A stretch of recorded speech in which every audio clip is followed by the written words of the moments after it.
믿음의 가정을 이루라라는 말씀의 제목으로 은혜를 나누겠습니다. 가정의 달 5월에 가정을 주제로 설교하려고 하면 솔직히 저는 좀 마음이 무겁습니다. 왜냐하면 개인적으로 목회한다는 핑계로 부모님을 잘 모시지 못한 불효자이기 때문에 그렇습니다. 대학 가기 전까지 한 20년 부모님 밑에 있었다가 지금 한 35년, 6년을 지금 외지로 있으니 부모님 잘 모시지 못하고, 요즘 어머니 좀 편찮으신데 잘 모시지 못하는 좀 심정이 좀 착잡합니다. 자녀에게는 또 항상 미안한 아버지여서 그렇습니다.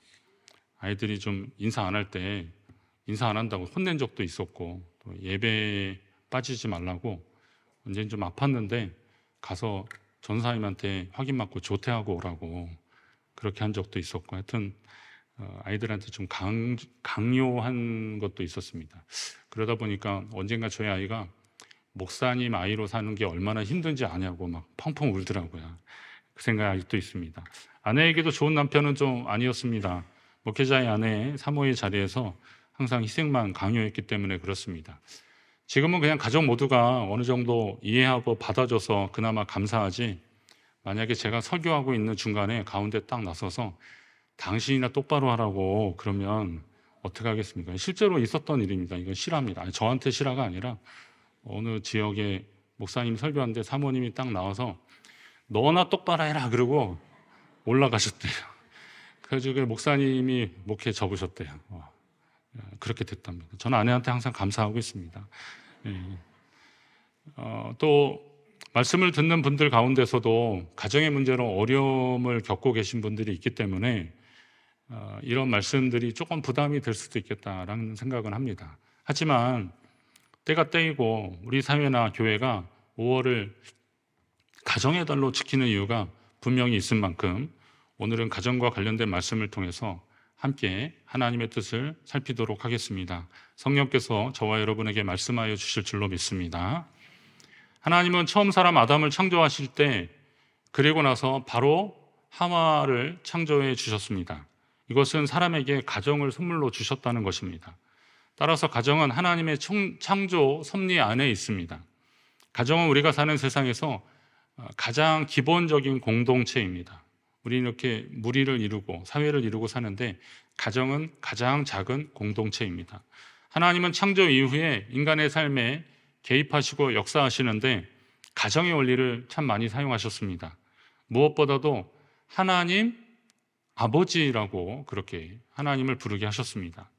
그리스도와 교회를 신랑과 신부로 비유해 주셨습니다. 그리스도 안에서 우리는 한 형제요 자매라고 했습니다. 원래 형제 자매라는 말도 가정에서 비롯되었지 않습니까? 그래서 하나님은 이렇게 가정의 원리를 우리 삶의 원리로 계속 대입하시고 하나님과 우리는 관계를 맺기를 원하십니다. 그러나 죄를 지은 이후로 가정의 원형이 깨어지고 말았습니다. 죄 때문에 가정의 원형이 깨어졌습니다. 아담과 하와가 죄를 짓고 나서 서로를 탓하고 원망합니다. 가인과 아벨, 이스마엘과 이삭, 에서와 야곱, 요셉을 죽이려고 했던 형제들, 이거 다 가정 안에서 일어난 문제들입니다. 가정 안에 갈등이 계속되므로 그들 가정에는 평온함이 없었습니다.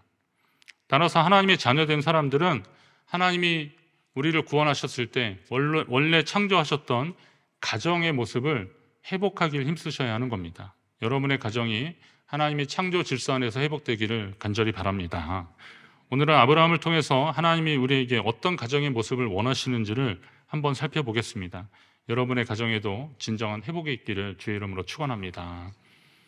하나님은 아브라함을 부르셔서 그에게 약속하시고 축복하시는데, 우선은 하나님이 기뻐하시는 가정은 이건 완전히 행하는 가정. 하나님 앞에서, 내 앞에서 행하여 완전하라 그랬는데요, 완전히 행하는 가정입니다.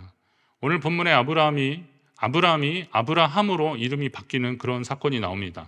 앞서 사건으로 보면 남편 아브라함에게 후사가 없는 것이 미안했던 아내 사레가 여종 하갈을 통해서 아들을 얻도록 했는데, 정작 이제 하갈이 임신을 하니까 여주인을 멸시하고 말았습니다.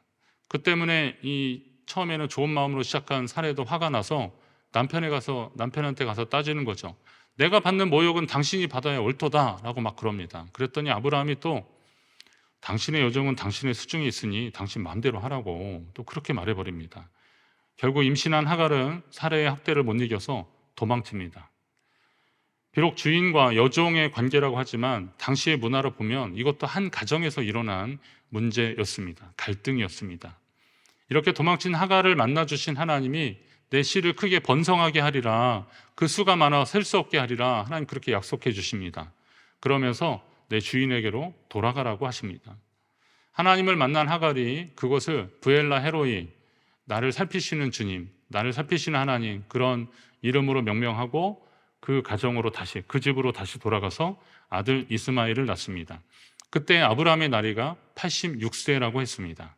그리고 나서 한 10여 년이 지난 99세 때, 아브라함의 나이 99세 때 하나님이 나타나셔서 나는 전능한 하나님이라, 너는 내 앞에 행하여 완전하라 라고 그렇게 말씀하십니다. 하나님이 기뻐하시는 가정이 완전해져야 된다. 행하여 완전하라. 여기서 행하다는 히브리어 단어가 할라크라는 단어를 사용했는데, 이 할라크 단어는 가다, 걷다, 오다, 사람이 이렇게 걸어가는 그걸 말하는 겁니다. 그렇기 때문에 이 말을 직역하면 너는 내 앞에서 똑바로 걸어라 라는 겁니다. 똑바로 걸어라. 갈짓자로 걷지 말고.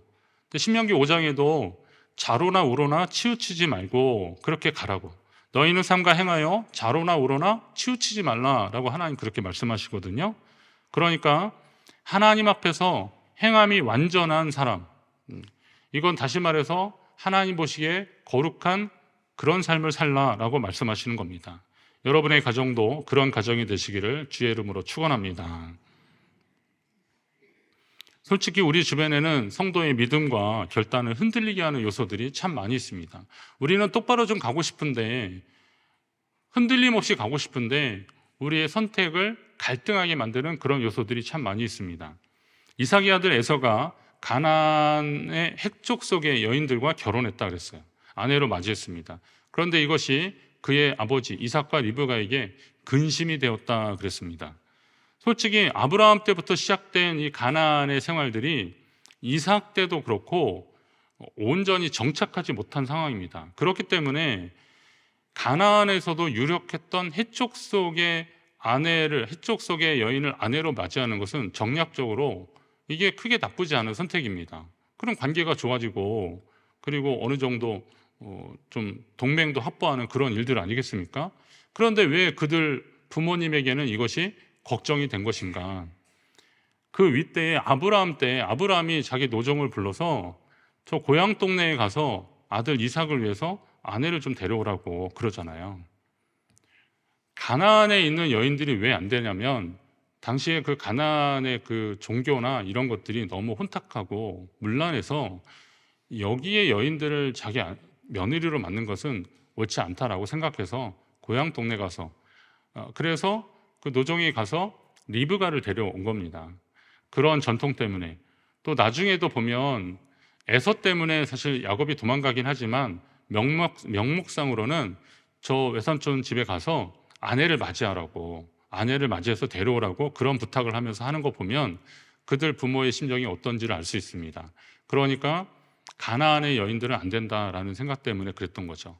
저는 이 말씀이 믿지 않는 며느리나 사위를 맞았으니 큰일 났다 이렇게 생각하시라는 그런 뜻은 절대 아닙니다. 주님 앞에 완전히 행하는 거룩한 삶을 위해서 성도의 가정이 좌로나 우로나 치우치지 않기 위해서는 여러분의 가정이 믿음의 가정이 되어야 한다는 것입니다. 바꿔 말하면 또 내가 안 믿는 가정이 와서 참 고생한다고, 내가 왜 이렇게 인생이 꼬였나라고 탄식할 것도 아니라는 겁니다. 중요한 것은 우리가 하나님 앞에서 완전하라는 말씀은 전혀 흠이 없는 완벽한 그런 뜻이 아니라 영어 표현은 whole인데요. 이게 하나님께 우리 전부를 드리라고 하는 겁니다. 주보에 제가 퍼펙트 그 스펠링 쓰다가 그것도 틀렸어요. 완벽하지 않아서 그런 겁니다. 그러니까 완벽하지 않아서 그렇게 되는 거죠. 우리의 삶은 완벽할 수가 없더라고요. 그러나 하나님 앞에 최선을 다할 수 있는 것 아니겠습니까? 여러분이 주님께 그렇게 나아가시길 바랍니다.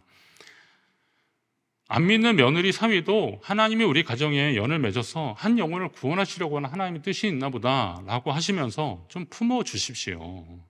그러게. 또 그런 얘기 많이 하시잖아요. 우리 아들이, 우리 딸이 예전에 결혼 전에는 그래도 봉사도 잘하고 신앙생활 잘했는데 결혼하고 나서 저렇게 됐다고. 그럼 누구 때문에 그렇다는 거예요? 그 사위 때문에, 며느리 때문에 그렇다고라고 말하시면 그 사위가, 그 며느리가 교회에 오겠습니까? 예. 어떻게 하셔야 돼요? 아, 여기에 또 우리가 더 품어줘야 되는 하나님의 섭리가 있나 보다라고 하시면서 기도하십시오. 그러면서 여러분의 가정이 하나님의 거룩함을 닮아가는 그 노력들을 결코 포기하지 마시고 끝까지 완주하시기 바랍니다. 우리가 또 기억해야 될 것은 언약에 충실한 가정을 만드셔야 한다는 겁니다. 언약에 충실한 가정. 주 예수를 믿으라, 그리하면 너와 내 집이 구원을 받으리라. 이것이 하나님의 약속입니다. 하나님은 역사하실 때 보니까 한 가정에 한 사람을 부르셔서 그와 그의 가정을 구원하시는 역사들이 계속 있습니다. 오늘 여기도 빌립보 감옥의 간수에게 말한 건데, 그가 그의 집에 온 가족이 구원을 받는 역사가 일어나지 않습니까? 그러니까 한 사람입니다. 홍수 심판 때도 노아의 가정이 그랬고, 소돔과 고모라가 멸망할 때 롯을 통해서 하나님이 그 가정을 구원하려고 하셨습니다. 야곱의 12아들 중에서 요셉이 애굽으로 팔려갔지만 그가 애굽의 총리가 되게 하심으로 야곱의 식솔 한 70명이 그 기근의 때에 구원받게 하십니다. 여리고성의 기생 라합 같은 경우도 그 한 사람 때문에 그 집이 보호를 받습니다.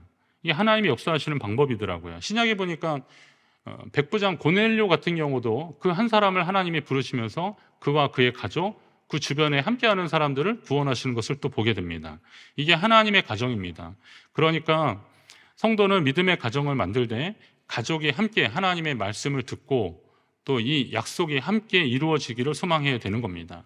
하나님의 말씀은 대부분 약속으로 이루어졌습니다. 하나님이 이스라엘 백성들에게 주시는 말씀들은 다 약속입니다. 잘 보십시오. 약속입니다. 창세기 12장에 아브라함이 그러시잖아요. 너는 너의 고향과 친척과 아비의 집을 떠나서 내가 내게 보여줄 땅으로 가면 내가 너로 큰 민족을 이루고 내게 복을 주어서 내 이름을 창대하게 하리니 너는 복이 될지라. 이렇게 약속하십니다. 아브라함과 그의 자손에게 주신 약속의 말씀이 나중에 어떻게 돼요? 모세의 때에 하나님이 모세를 부르셔서 백성에게 말하라고 하면서 세계가 다 내게 속했다라고 하시면서 너희가 내 말을 잘 듣고 그리고 내 언약을 지키면 너희는 모든 민족 중에서 내 소유가 되겠고 너희가 내게 대하여 제사장 나라가 되고 너희는 거룩한 백성이 되리라. 그렇게 약속해 주시거든요. 그 이스라엘 백성들을 통해서 하나님이 거룩한 나라 그리고 제사장 거룩한 백성으로 하나님이 삼아주시겠다고 그렇게 약속해 주고 계십니다. 이것이 이루어지고 있는 것을 우리가 보게 되는 겁니다. 여러분의 가정에도 이와 같은 하나님의 약속, 말씀이 충만하시기를 주의 이름으로 축원합니다. 본문에서도 99세의 아브라함에게 내가 내 언약을 나와 너 사이에 두어 너를 크게 번성하게 하리라 하나님 그렇게 약속하십니다. 이 말 끝에 결국 하나님이 그의 후사 이삭을 주시겠다고 합니다. 사실 근데 이삭을 주겠다고 할 때도 아브라함은 웃으면서 이스마엘이나 그냥 이어가게 해달라고 제가 이 나이에 무슨 제 아내가 지금 90인데 그게 되겠습니까? 라고 그렇게 웃습니다. 그런데 1년 후에 그 집에는 아들 이삭이 있게 됐습니다. 이건 하나님이 약속하신 것이 이루어지는 것인데요. 믿음으로 기다리며 하나님의 뜻을 구하는 사람들에게 이 약속이 이루어진다는 것입니다. 여러분이 지금 외롭고 힘들어도 여러분 한 사람을 통해서도 하나님은 역사하실 것입니다. 여러분을 통해서 여러분의 가정이, 여러분이 속한 그 공동체가, 그 사회가 하나님께 구원받을 수 있습니다. 여러분이 믿음을 포기하지 않고 끝까지 최선을 다할 때 하나님이 함께 하실 줄로 믿습니다. 여러분의 가정에 주시는 하나님의 약속의 말씀들을 가슴에 새기십시오. 그리고 가족이 함께 공유하고 하나님이 우리 가정을 통해서 크고 놀라운 일을 행할 것이다 믿음으로 선포하면 그것이 이루어질 줄로 믿습니다. 그리고 하나님의 비전을 품은 가정이 되시기 바랍니다. 한번 따라합니다. 하나님의 비전을 품은 가정이 되자. 하나님의 비전을 품은 가정이 되자. 하나님의 비전. 여러분의 가정 때문에 여러분 주변이 복을 받기를 주의 이름으로 축원합니다. 그렇게 되기를 하나님께 기도하십시오. 하나님, 우리 가정 때문에 우리 주변이 복을 받기를 원합니다. 기도하십시오. 예, 여러분 때문에 여러분 주변이 복을 받기를. 아브라함은 하나님이 이미 그렇게 복을 주셨어요. 너를 축복하는 자에게 내가 복을 주고 너를 저주하는 자에게 내가 저주하리니 땅의 모든 족속이 너로 말미암아 복을 얻을 것이라. 창세기 12장에 하나님이 그를 부르셔서 주시는 복 중에 약속의 말씀 중에 분명히 있습니다. 이 약속의 말씀을 받는데 예전에 그랬잖아요. 공부해서 남 주냐. 알고 보니까 공부해서 남 줘야 돼요. 지금 우리 사회가 그 기술 개발이나 과학 기술 이렇게 개발해서 그 여러 가지 먹여 살리고 있지 않습니까? 그러니까 이거는 그냥 보통 공부해서는 되지 않을 것 같거든요. 그런 아주 특별한 분들이 있어야 이 사회가, 우리 대한민국이 무슨 뭐가 있겠습니까? 기술로 먹고 사는데, 제가 언젠가 들었는데 우리나라 정유 시설이 세계 최고랍니다. 정유 그 기술이요. 원유를 갖다가 양질의 그 연료를 만들어내는데 세계 최고입니다. 이걸 다시 산유국으로 갖다 파는 정도니까 이게 어느 정도인지 아시겠죠? 그런 겁니다. 이 손바닥만한 이 반도체 같은 것도 손바닥이 아니라 이 손톱보다 작은 이 반도체도 세계 최고 아닙니까? 이 기술로 먹고 사는 거예요. 열심히 공부해서 그분들이 이 나라를 먹여 살리고 그러는 겁니다. 하나님이 먹여 살리는 건 맞겠죠. 그러나 그렇게 기술을 가지고 열심히 노력한 사람들, 연구하고 개발하고 그런 사람들이 그렇게 하는 겁니다. 그러면 믿음의 관점에서 보면 우리도 하나님께 받은 복을 나눠주는 삶을 살아야 한다는 거예요. 하나님이 여러분에게 주신 복을 나누십시오. 받은 복을 흘려보내는 자가 축복의 통로고 형통의 사람이 되는 겁니다. 단순히 그냥 아브람이란 이름은 귀한 아버지라는 뜻이었는데, 이 함이라는 게 이제 땅을 말하거든요. 그래서 이 열국의 아버지, 아브라함이라고 하나님이 그렇게 이름을 바꿔 주셨습니다. 저희 그 스승님 이강천 목사님이 자주 하시는 말씀이 있어요. 사람은 비전만큼 살고 기도만큼 이룬다, 그렇게 하셨거든요. 어떤 비전을 가지느냐에 따라서 그 비전으로 살아가는 거예요. 그리고 그걸 간절히 사모하고 기도하는 사람들에게 하나님이 이루어 주시는 거예요. 한번 따라할까요? 사람은 비전만큼 살고 기도만큼 이룬다. 맞습니다.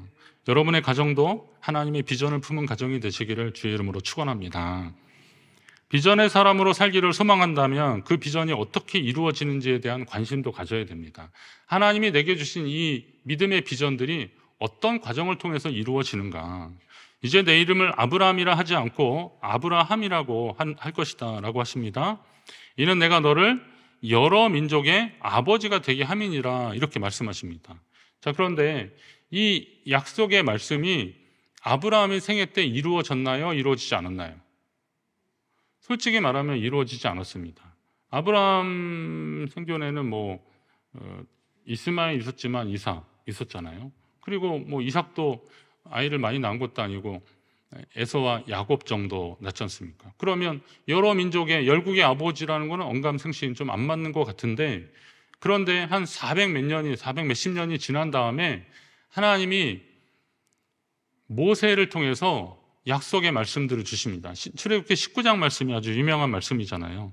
그 약속의 말씀을 주시면서 아까 주신 그 약속의 말씀이 이루어지는 거예요. 그러니까 이것은 당대에는 이루어지지 못할지라도 하나님의 약속은 다음 세대, 그 믿음을 이어간 다음 세대에서 다음 세대를 통해서 언젠가는 꼭 이루어 주신다는 겁니다. 이 약속의 말씀이 출애굽 과정에서 하나님이 말씀하시고 또 이것이 추후에 계속 언약을 갱신하면서 예수 그리스도에게까지 옵니다. 예수님의 족보를 쭉 따라가 보니까 아브라함이 나오는 거잖아요. 그래서 결론적으로 아브라함을 믿음의 조상, 열국의 아버지, 그렇게 할 수 있는 근거도 바로 여기에 있는 거죠. 그렇다면 믿음의 다음 세대를 통해서 하나님이 일하시는 이 비전이 이루어지는 원리를 우리가 안다면 오늘 우리의 삶도 이것을 볼 줄 알아야 한다는 겁니다. 이처럼 하나님의 비전은 믿음의 다음 세대를 통해서 계속 이루어지는데, 가정에서는 자녀들이고 교회에서는 다음 세대, 미래 세대를 통해서 하나님이 하신다는 겁니다. 따라서 우리의 다음 세대가 하나님 안에서 잘 자라나도록 우리는 최선을 다해야 하는 것입니다. 자녀의 신앙교육을 교회에만 맡기지 마시고 여러분이 삶으로 좀 보여주고 가르쳐주는 일도 부지런히 하셔야 됩니다. 지금 우리가 예배 드리는 동안에 저쪽 드림센터 건물에서는 우리 교회학교에서 열심히 아이들에게 말씀을 가르치고 외우기도 하고 노래도 가르치고 율동도 가르치는 겁니다. 아이들 뭐 재롱잔치를 하려고 그렇게 하는 것이 아니라 그 아이들에게 열심히 하나님의 형상을 계속 이야기해 주고 있는 겁니다. 그러나 여러분, 그것이 거기에서만 끝나지 않도록 하셔야 됩니다. 그것이 집에 갔을 때 이루어지고 함께 완성되는 것을 보도록 하셔야 되는 겁니다. 만약에 여기에서는 천국인데 집에서는 안천국 뭐 다른 표현하면 좀 이상하니까 집이 그렇다면 아이들은 얼마나 가치관에 혼란이 오겠습니까? 그러니까 그 믿음이 계속 이어질 수 있는 그런 토양을 가정에서 만들어 주셔야 됩니다. 신앙은 누군가 강요하거나 주입해서 생기는 것이 아니기 때문에 그렇습니다. 자연스럽게 스며들어야 됩니다. 삶으로 가르치는 것만 남습니다. 그러니 자녀들에게 믿음의 삶을 모범을 보여주십시오.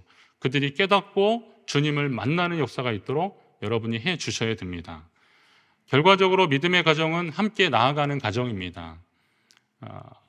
처음에 시작은 누군가 한 사람 때문에 앞으로 쭉 나갈 수 있지만 그 사람을 통해서 하나님이 그 가정을 구원하시고 그 가정을 통해서 그 옆을 복되게 하시는 그 하나님의 축복의 원리가 있기 때문에 함께 나아가는 것이 복된 일입니다. 자녀에게 다음 세대에게 자녀 그리고 다음 세대에게 믿음을 전수하기 위해서는 내 자신이 먼저 실천하는 사람이 되어야 한다 그랬습니다. 영향력 있는 믿음의 사람이 되시려고 노력하십시오. 주일 오전에 설교 말씀을 이렇게 잘 들어주시는데 그런데 여러분 설교 말씀을 10번, 100번, 1000번 들어도요 여러분이 그냥 듣는 것으로 아는 것 가지고는 우리가 살아가는 이 세상에서의 그 거친 풍파를 이겨내기가 참 어렵습니다. 제가 비유를 비슷한 걸 하거나 본문 비슷한 거 얘기하면 대번에 어떤 분들은 아니 목사님 또 했던 얘기 또 하시네 라고 하실 수 있습니다. 예, 그럴 수 있습니다. 제 경험의 한계 때문에 그렇게 될 수는 있는데 그런데 여러분 내가 그 이야기를 들어서 아는 거하고 내가 실제 그 말씀대로 살아가서 겪어본 거하고는 정말 차이가 많이 납니다. 제가 말씀을 준비하는 과정 속에서 고민하고 그랬던 결과물들을 결론적인 얘기들을 여러분들은 들으시는 건데 그것이 그냥 안다고 착각하시면 안 되는 겁니다. 그 속에서 하나님이 여러분에게 주신 말씀들을 붙잡고 믿음으로 이것을 이 땅 가운데 실천해 나가는 것이 하나님이 우리에게 원하시는 성도의 모습이라는 겁니다. 자녀들에게도 마찬가지입니다. 초등학교 때 아이들이 자꾸 이것저것 물어볼 때 가르쳐 줬는데 한 3, 4학년 넘어가니까 수학 문제 물어보는데 잘 모르겠더라고요. 그래서 엄마한테 물어보라고 그랬습니다. 아내도 좀 가르쳐 줬는데 아내가 저보다 수학을 잘했거든요. 그런데 자기도 이제 한계가 오니까 왜 나한테 그러냐고 그러기 시작합니다. 결론은 어떻게 해요? 학원을 보냈습니다. 학원을. 이게 이제 보통 이제 부모들이 하는 거잖아요. 근데 여러분 학원을 잘 보내서 선생님이 어머니 걱정하지 마시라고 막 그랬는데 첫 시험을 봤는데 애가 성적이 형편없다. 그러면 부모님도 어때요? 충격 오는 거죠. 충격이 오는 겁니다. 내가 애를 이렇게 맡기고 학원비도 잘 보냈는데 왜 이렇게 됐을까? 아이들에게 있어서는 저보다 특성이 있고 그러니까 뭐 똑같이 그렇게 공장에서 찍어낸 기계처럼 그렇게 살 수는 없지 않습니까? 그러면 그 아이들 속에서 적어도 세상에서는 그럴지 모르는데 그러다 보면 이제 화가 나서 나중에는 학원을 끊어버리고 그러더라고요. 근데 신앙생활도 비슷한 것 같아요. 이렇게 들은 뭐 강연식의 말씀일 수도 있고 또 이렇게 큐티하면서 이렇게 적용하는 말씀일 수도 있는데 그런 말씀을 그냥 들은 것으로 끝나버리면 나중에 실제 살아가는 과정에 문제를 만났을 때 나는 이 문제의 해법을 아는 것 같은데 막상 풀려고 하니까 답을 모르겠는 거죠. 방법을 모르겠는 거죠. 그러니까 좌절하고 낙심하게 되는 거죠. 그러면서 하나님도 탓하고 교회도 탓하고 왜 교회가 이런 걸 안 가르쳐 줬냐고 막 그러는 겁니다. 어디 좀 이상한 데 가서 그 이단 공부하고 나서 내가 교회에서 안 배운 거를 다 배웠다고 그러면서 거기에 진리가 있다고 막 이런 분들도 나오고 그러더라고요. 그러나 여러분 착각하면 안 됩니다. 교회에서는 지금 이렇게 말씀을 드리면서 여러분에게 길을 안내해 주지만 실제 그 삶의 문제를 하나님의 말씀으로 풀 수 있는 그런 용사로 만들어주는 과정을 겪고 있는 거예요. 여러분이 그런 과정을 통해서 하나님을 만나고 교제하면서 풀어나가셔야 되는 겁니다. 교회학교 담당할 때 얘한테 전화하면 얘가 그러는 거예요. 전화 자꾸 안 받다가 받더니만 저 교회 끊었는데요. 그러는 거예요. 교회 끊었대요. 예. 학원도 끊고 교회도 끊고 마음에 안 맞으니까 그냥 끊는 겁니다. 이렇게 끊어가지고 신앙생활이 어떻게 연결되겠습니까? 오늘 어린이 어버이 주일인데요. 여러분들, 여러분의 가정에 믿음이 끊어지지 않고 계속되기를 간절히 바랍니다. 정말 우리가 염려해야 될 것은 우리 가정에 하나님의 말씀, 약속이 끊어지는 것을 염려하십시오. 그리고 그 말씀이 계속 이어지도록 우리는 힘쓰고 애써야 되는 겁니다. 이제 여러분 자신은 물론이고 우리 믿음의 다음 세대가 주님을 만나도록 우리는 계속 최선을 다해야 됩니다. 가장 결정적인 역할을 하는 것이 가정입니다. 믿음의 부모가 말씀 읽고 기도하는 것을 보여주십시오. 그렇게 할 때 아이들은 자연스럽게 볼 것입니다. 그럼 목사님, 우리 자녀들은 다 출가했고 다 뭐 자식 낳고 다 사는데 이제 틀렸나요? 아닙니다. 그 자녀들한테 전화하셔서 왜 교회 안 갔냐고 막 닥달하지 마시고 내가 너를 위해서 기도하고 있다라고만 해주십시오. 저는 그 말이 제일 사실은 무게감이 있더라고요. 더 책임감이 있더라고요. 저희 어머니도 제가 좀 약간 중고등학교 때 약간 삐딱할 때 우리 하나님이 우리 기동이를 참 사랑하신다고, 내가 너를 위해서 날마다 기도하고 있다, 그런 이야기를 계속 들을 때마다 저한테 막 혼내시는 것보다 그것보다 사실은 그게 더 묵직하게 다가왔거든요. 그렇게 하십시오. 자녀를 위해서 기도한다고 하십시오. 그리고 손주들 위해서도 하나님이 너를 참 사랑하신다. 혹시 예수님 안 믿고 교회 안 다니면 그의 평생에 하나님 소리를 어디서 들어보겠습니까? 그런데 기도하는 할머니를 통해서, 할아버지를 통해서 하나님이 너를 참 사랑하신다라고 해 주십시오. 말에는 능력이 있어요. 힘이 있어요. 하나님 기뻐하시는 말들이기 때문에 거기에는 역사하는 능력이 있는 겁니다. 그러다 보면 그의 손주의 친구들이, 또 믿음의 친구들이 생길 수도 있고, 그리고 아들 가정 옆에 믿음의 가정을 하나님 붙여주실 수도 있고, 직장의 동료를 통해서 붙여주실 수도 있고, 하나님이 하시는데 평소에 들었던 그 말들을 가만히 새겨보니까 하나님 나를 정말 사랑하시는구나 라고 느껴지는 거예요. 그러면 그 가정이 다시 하나님의 약속의 말씀들이 이어지는 가정이 되는 겁니다. 여러분의 가정에 이런 역사가 있기를 주의 이름으로 축원합니다. 우리 춘천중앙교회는 하나님의 은혜로 지난 90년 동안 이 믿음의 역사를 계속 이어갔습니다. 여러분들이 그 열매이십니다. 저는 하나님께 얼마나 감사한지 모릅니다. 이것이 계속 이 열매 맺는 일들이 주님 오실 때까지 계속 이어지는 우리 교회 되기를 간절히 바랍니다.